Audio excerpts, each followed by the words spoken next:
د ورو سوال کړی دی و یو کس دا خبره کوله چې د زمزم د اوبه چې دي د دې د برکت او د دې د فضیلت هله سړي ته میلاویږي چې کله سړی مکه کې وي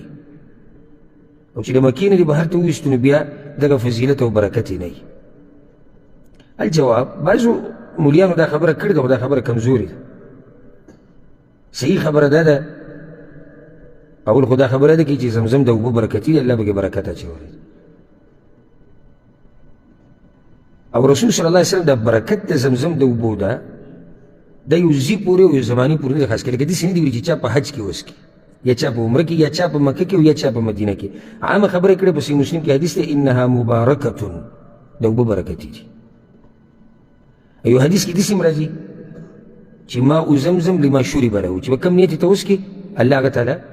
درکوي. نو دا رسول صلی الله علیه وسلم عامه خبره کړې ده. اوس د دې تړل په مکه پورې یا په مدینه پورې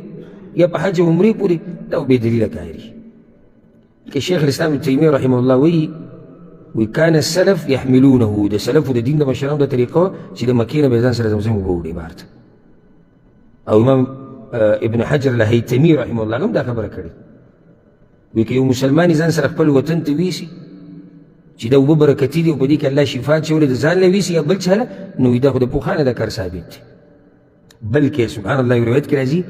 چې رسول صلی الله علیه وسلم دغه ته دا خط لیکلی و د فتح مکې نه مخکې رسول صلی الله علیه وسلم په مدینه کې و سهیل بن عمرو ته به یې خط لیکو وایي ما له به د زمزم اوبه راولېږي نو هغه به له بیا د مکې نه زمزم اوبه راولېږي. عایشه رضی الله عنها باره کې راځي چې کله به هغه راله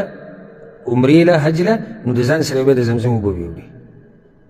عبدالله بن عباس رضی الله عنه مبارک راځي چې کله ورپسې میلمه راغی میلمه له به یې زمزم اوبه راوویسته به د ځان سره راوړی. او امام عطا رحمه الله نه چاته پوښتنه کوي زمزم د اوبه موږ ځان سره وړی شو که نه هغه ورته ولې نه شي پیغمبر صلی الله علیه وسلم وړي دي حسن او حسین رضی الله عنهما وړي دي. نو صحیح خبره دا ده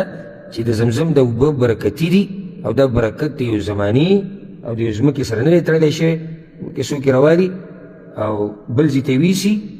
او بل علاقې کې سکي نو هم پکې هغه برکت هغه پکې شته.